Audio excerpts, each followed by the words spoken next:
Hey everyone, welcome to Actors Doing Creative Things in Crazy Times. This interview series is showcasing actors who are doing that.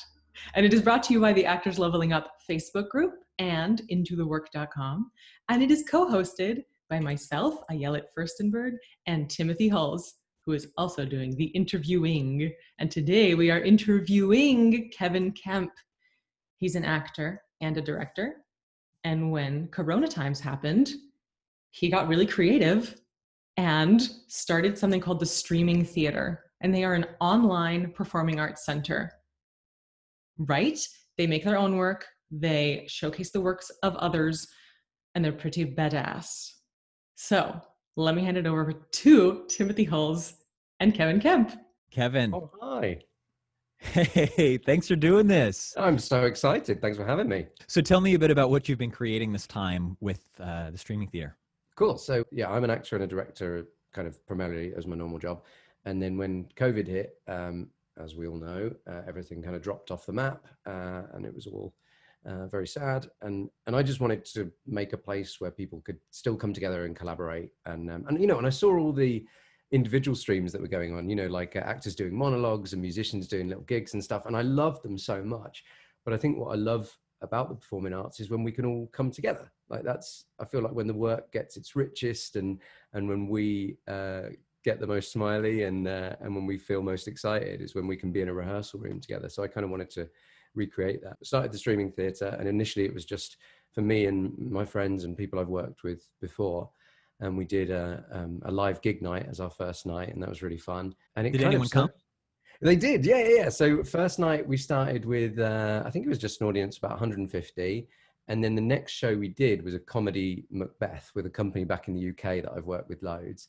And that kind of blew up. Our performance of Macbeth got 3,000 viewers, which we weren't expecting, to be honest. Wow. Yeah, and we got in the national papers back in the UK. For everybody watching, I'm actually in the Bay now. I moved here. And yeah, we got national papers in the UK through that. And then I got people calling after that saying, can our company come on your platform? And I was like, yeah, absolutely. So the next project we did was a tempest across 5 countries and 7 different time zones. And that was fun in rehearsal, getting that all working out. And Brave New World, huh? Yeah. And we used kind of filters on top. So Caliban was done with a filter to make him look like a lizard and stuff like that. Sort of lizard fish creature. You saw Laura Jane's show, I think you said, yeah. And that was super fun because I've worked with LJ a fair bit and she's amazing. So she came to me and said, could you do a 1-woman show? And I was really excited about that because I think the medium really thrives off traditional storytelling. I think it really works with that. We've done Romeo and Juliet. We're working on Night of the Living Dead right now, which is very exciting. And we also just do interviews a bit like this. We get industry professionals come on and sort of do little chats about how you can stay creative in lockdown and keep your skills growing and things like that. So that's sort of like a big swoosh of what we do. There's something kind of renaissance about this time right now, kind of, and renaissance about you. It's like how, you just seem like this really unstoppable character of an actor. Yeah, right. Well, I'm curious as to what originally brought you to the US. Oh, well, actually it was love, I guess. My wife was studying her master's in London. We met there, and I hadn't really any intention to move to the US. I was I love England and cracking on there. Her visa ran out, so she had to come back to the US, and we thought it was worth giving it a go. So I came over and visited a few times, and we were actually apart for a fair old while, like a year and a half, and but we made it work, and I moved here, and now we're together. We're married. We've been married like 5 years, so everything's awesome. That's so, great. What differences have you observed in U.S. theater versus UK theater or the acting industry? A lot of my bread and butter work in the UK was Shakespeare outdoor touring, which that's my dear heart is Shakespeare. That's the thing I love most in the world. And so that was basically my career. And then, bits and bobs of film work and TV work. And then obviously pocket money from your commercials and stuff like that. You know, that's how we churn it, right? Is doing those commercials.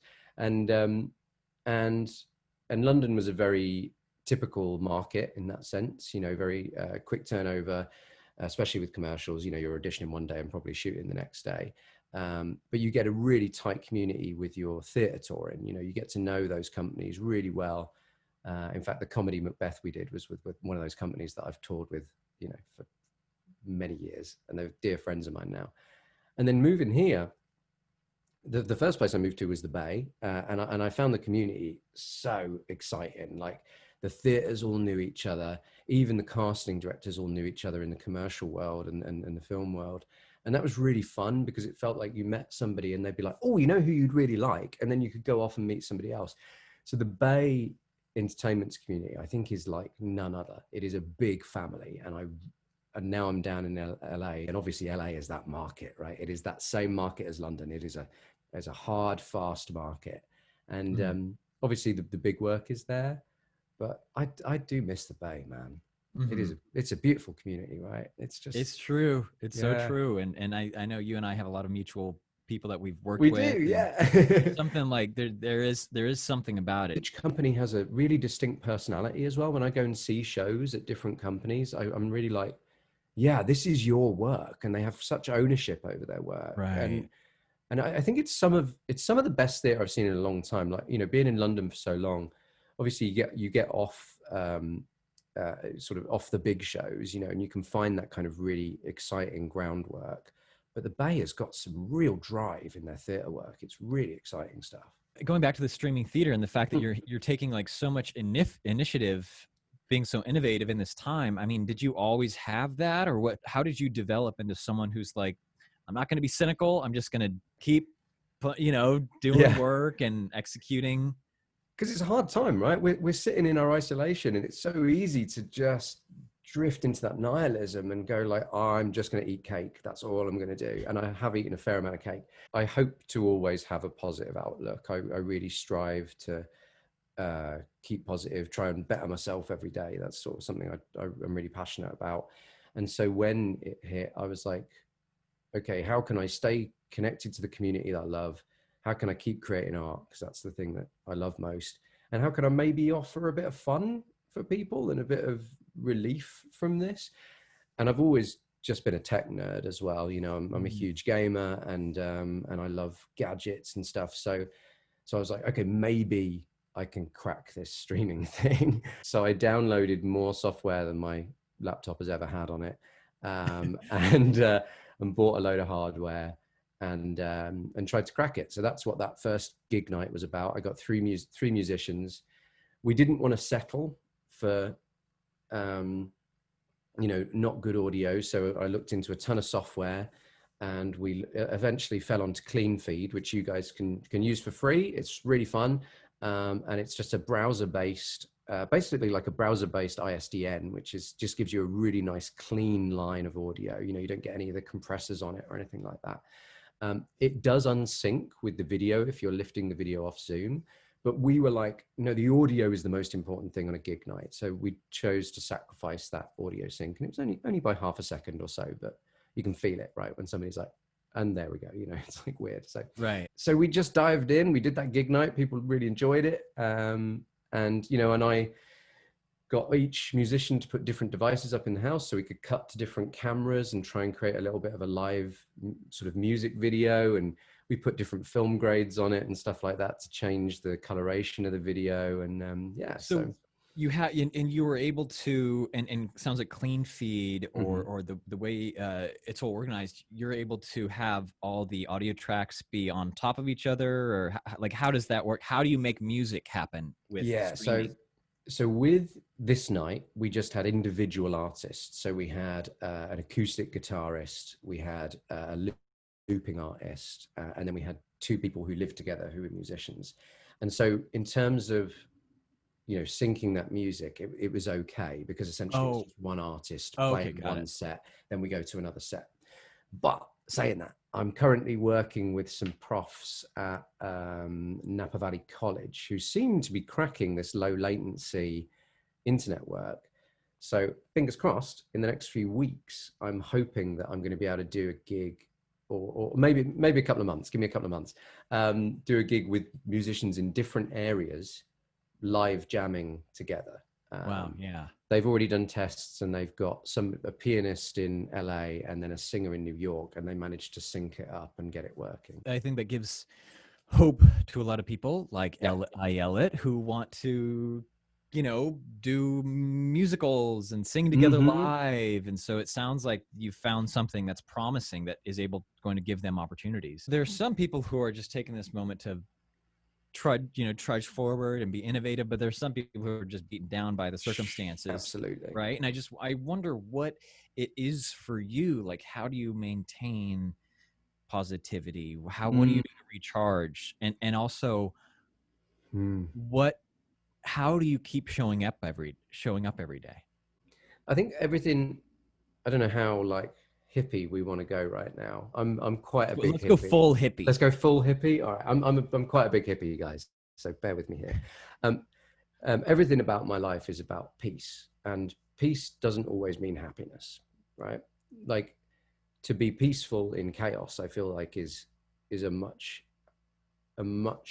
more exciting goal than just happiness, because I think life is about those peaks and troughs, and we are in a trough right now. I think it is undeniable. Even when I speak to my most positive mates, we can't help but talk about the news of corona and the struggles of so many people in the world, and it is devastating. It's just the truth. It is a devastating moment right now. And so if we don't look for happiness, but we look for peace in ourselves, or we try and broker peace with people maybe that we have trouble with, and this isn't for everybody as well. Some people need to hide under the duvet and under the blanket, and that's fine too. But if we can find peace and try and find each other, then I think that can lead to the byproduct of happiness. And it's like when you're acting, right? If you're driving for that emotion, you don't reach it. If you try and cry, you don't cry. You just look like you're struggling to reach an emotion. But if you listen to your scene partner and you give into it, then something happens. And it doesn't have to be happiness, or it doesn't have to be sadness, but it is now. And that's, I think, really important. Doing plays on Zoom and doing plays, streaming plays right now is not a perfect medium. Theater is more immediate and film is more crafted, but it is the medium we have right now in order to be together and connect to our community. And so that's all I'm trying to do. And I'm just trying to make it the best it can be for whatever it is. And that's what keeps me going. Because, when we did Romeo and Juliet, we did the show, and then we all had a little Zoom party afterwards, and we were all crying because we were like, we haven't been in a rehearsal room, because that's what keeps us alive. And it was just good to be in that rehearsal room, do a show, see the live chat exploding with people going, yay, that was so fun, and feel like we'd done something. With Romeo and Juliet, I saw that at one point you have the moon and it's just like so cool, the effects that you're adding onto the videos to make them a bit more engaging and a bit more than just squares. So what specifically are you using to do that? Like, how can other people do that same thing to make their Zoom theater more engaging? So when we started, it was basically just take the Zoom call and stream the Zoom call. That's like how we started. And you can do that. Like, you can get there's a ton of free streaming software. I use OBS, which is a really good piece of software. It's super cool. As we kept going, we played with stuff. So as you said, in Romeo and Juliet, we had this moon over the top, and that's something I've tried to create. Is how do we get out of these boxes? How can we add more stuff? And with Tempest, I feel like we went full hog. We did digital backgrounds and filters and all this kind of stuff. And then with Romeo and Juliet, we wanted to create more of a black box theater. So we got, Duvetine behind all of the performers. And we really tried to unify this space, whatever this space is, try and create something where we look more together.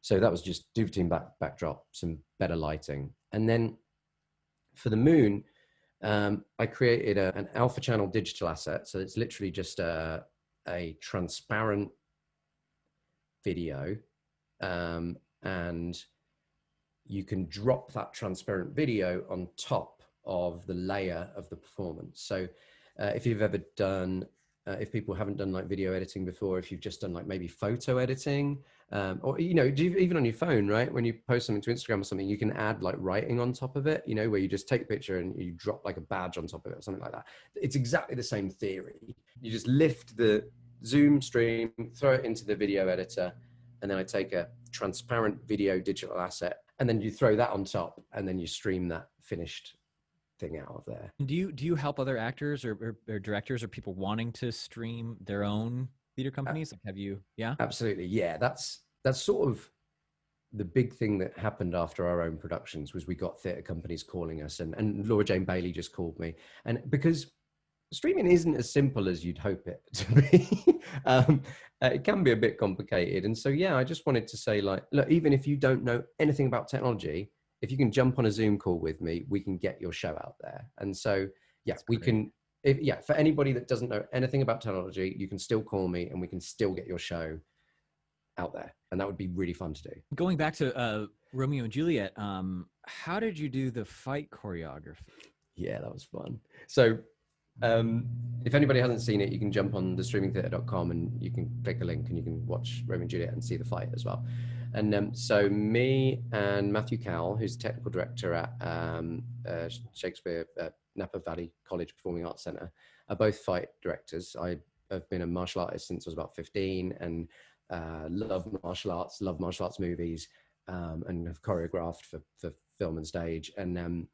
And so we were like, we want to get this Tybalt Mercutio fight working. So basically me and Matt jumped on a Zoom call for a day and just saw what worked. So we got weapons out and we like, you know, just like punched each other across the cameras, and we're like, that doesn't work, that doesn't work, that doesn't work. But at the end of the day, we thought we'd found something. And, you know, we took inspiration from, I don't know if you've seen those, the stunt guys in Hollywood who released a viral video of them all like punching the camera, and then it would cut to the next guy and he'd be like, oh, and stuff like that. Right. So we took inspiration for that for the first part of the fight.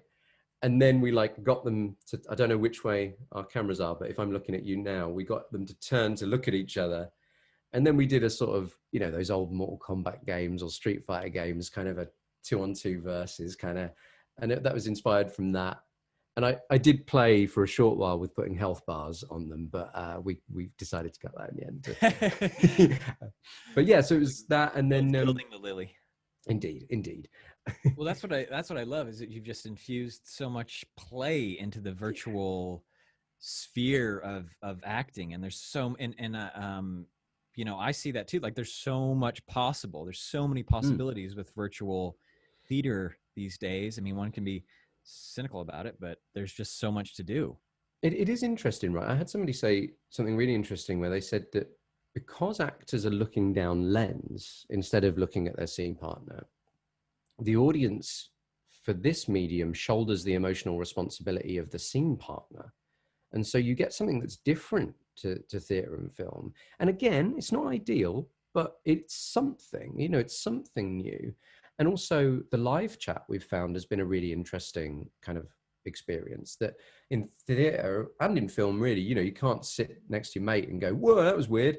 But in the live chat, you get people kind of talking about those experiences, and then sharing links to other things that they like or are similar. So you get this like, yeah, you get this like, you know how like working documents have become such an important part of our work right now. The show almost becomes like this living document. It becomes this thing where people are interacting with it in real time and sharing other things. So it starts spreading. So it is something different and new. How do you see the future of the streaming theater, and what kind of things do you see in the coming up? Yeah, because it's interesting, right? Because we're very much a company living off the time. You know, I'm offering a place where people can come and show their work, but as soon as the venues open up, then I want people to go back to those venues. You know, so yeah, what do we do? What do we do when all that's over? And I think that something I'm excited about is offering. Have you ever seen any of the National Theatre live shows?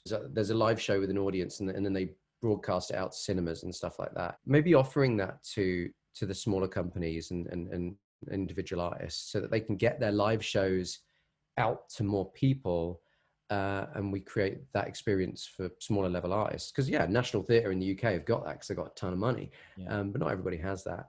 And also, I think being a production house where we look at the next levels of technology with the live arts, because I think innovation is where you find things, and then once it becomes a convention, it can be used by everybody. Right. So maybe if I can like go, okay, I love tech and gadgets, so I'm just going to make a show that uses the newest tech, it can become a convention that can then be used within the art community to explore and see what develops from it. So yeah. And do you plan on still balancing? I mean, because you're an actor at heart and a director. It's like, you know, is there ever going to be a point where you're like, okay, I need to step back from all this like logistical stuff and just go back to straight acting? Because I miss it, man. Like, yeah, I mean, yeah, acting is my heart, and since this has started, I haven't acted at all, you know, and right? I really miss it. Yeah, if it can grow to the point where I can get more engineers involved, so that maybe I can be an artistic, because I'm kind of artistic director and engineer right now, and I've got some engineers coming in, so that's exciting. That it can run a bit, you know, maybe with me just at the helm leading it, but letting it function away, and then maybe I can come and do some Shakespeare again. Yeah, I'm looking out for you, man. Oh, I appreciate it. I really do. Well, just as we wrap up, I wonder if there's anything you want, like what is, you know, if you could just kind of break down your offering and then, you know, what you offer. Because first of all, I just love, I see you as an actor and as an artistic director, as someone that's just being of service in this time. So that's lovely. If you could just state like specifically what you're offering and then what you want to plug and promote and share with the viewers. Yeah, I mean, definitely for anybody watching, if you feel that you want to do a show, then just come and chat to me and we'll figure it out. Like if you've got a one-person show that you're excited to show, they work really well on the platform, so we can chat about that. If your actors getting together doing readings, we can just throw an unrehearsed reading up and just be like, yeah, we got an audience to watch our unrehearsed reading. I do have a logistical question about that. What about things that they don't have the rights for? Do they have to, do the actors have to, or the, you know, how does that work? Generally speaking, it depends how we run the show. If I produce it, then I'll make sure that we're on top of that. If somebody's coming to me, and because we do either do like box office splits, or like people can just pay me and then take all the box office, you know, they can do whatever they want, or we can just co-produce together and figure it out. And if somebody is paying me and it's their show that they're taking all box office of, then yeah, they have to make sure they get all the rights to the stuff. And then the copyright liability is on them. And then if I'm producing it, then I'll make sure we're on top of all of that. Yeah, so anybody watching, if you want to do some art, if you're an actor, musician, a visual artist, a dancer, I haven't had any dance yet. If we've got any dancers, yeah, anything at all, just reach out to me and we can just have a chat and see if we can get your show on there. And then also, we just need followers and viewers, because the more followers and viewers we get of the shows, the more I can produce, right? Because then I can go to sponsors and say like, hey, look, we've got this many followers. If you sponsor the show, I can pay people. And that's always the goal, right? Is just to pay everybody a proper wage. So if you can follow us on Facebook, just, you know, The Streaming Theatre, just go to thestreamingtheatre.com. All of our social media is on there. Watch our shows. We've got a sound designer on this Thursday. Oh, I've got an acting guy coming on October 2nd who is developing an acting technique with neuroscientists. He ran this like thing at the University of Irvine about, working with neuroscientists to see what happens to the brain when we remember, when we feel, and basically can we backwards engineer it. So I'm holding a Q&A with him on October 2nd. And then Night of the Living Dead is October 29th. And yeah, go to thestreamingtheatre.com. You can watch our trailer for Night of the Living Dead. It's fun. Great. Well, thank you so much for coming on and promoting yourself, and just continuing to offer such a positive, like, force of creativity in this time. Also, I had a question. once you live stream something, is it available for people to view in retrospect? Yeah, so it depends on the artist. Sometimes the artist has specific requests. So we usually stream to Twitch, and then it will stay on the Twitch channel for 14 days. And then we usually upload to our YouTube so people can watch it on demand. And everything at the moment is donation based. And obviously, if you donate, the more things we can produce. And often those donations are given directly to the artist, so that's always cool. Sounds amazing. It sounds also like you're bringing people together, especially you have multiple legs in multiple markets. So I imagine actors are coming together from all over. And yeah, from England, from Prague, all over the United States. Yeah, it's kind of fun. So yeah. So that's great. So, I mean, that's wonderful. That's also what we hope to be doing in the Actors Leveling Up Facebook group, is bringing people together from everywhere because we can right now. So thank you guys so much for that group, because when I joined, it was such a positive space. Like some of the other acting groups, right? They get a little gets to a weird energy, but I just feel like your group is so supportive and it's so uplifting. So thank you, because it's beautiful. Thank you guys. Yeah. Thanks, Kevin. And thank you, Timothy, for interviewing another wonderful interviewee. And if you're interested, check out the Streaming Theater, check out Actors Leveling Up Facebook group, check out intothework.com, and we will see you all at the next interview.